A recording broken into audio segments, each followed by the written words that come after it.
On est actuellement, Sophie, à Kahnawake. À notre arrivée à Kahnawake, les Mohawks nous ont bousculés. Pendant un reportage en direct, ils ont poussé notre équipe jusque dans la rue. Ils se sont toutefois calmés ensuite. Les chefs héréditaires sont restés pendant 3 heures à l'intérieur de la Maison Longue chez les Mohawks pour les remercier de bloquer la voie ferrée qui empêche le train de Candiac de passer. Pendant ce temps, nouveau développement. Le Bureau d'évaluation environnementale de la Colombie-Britannique ordonne maintenant à Coastal GasLink de s'asseoir avec la communauté wet'suwet'en. La compagnie qui construit le pipeline dispose de 30 jours pour établir un dialogue. L'un des chefs martèle que la communauté aurait dû être consultée dès le départ. Mais c'est un début, dit-il.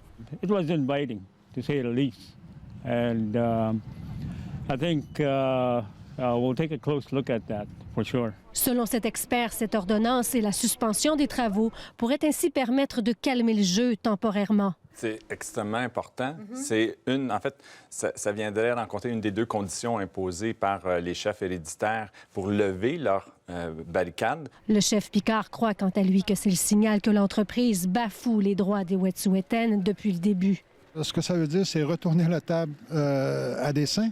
Vous avez mal fait votre job, puis retournez faire votre job. Du côté du gouvernement, on nous indique que la ministre Caroline Bennett s'est entretenue avec les chefs héréditaires hier et à ce moment-là, la date d'une réunion n'avait pas été confirmée par les chefs.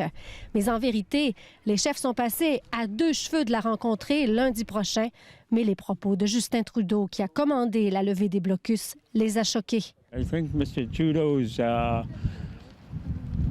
announcement and his press release kind of dominated the whole situation. Combien d'appels et de courriels faudra-t-il encore envoyer avant que le dialogue ne s'ouvre finalement avec le gouvernement? C'est la grande question. Quoi qu'il en soit, les chefs héréditaires ne restent pas au Québec plus longtemps. Ils quittent dès demain pour retrouver leur famille en Colombie-Britannique. Véronique Dubé, TVA Nouvelles, Kahnawake.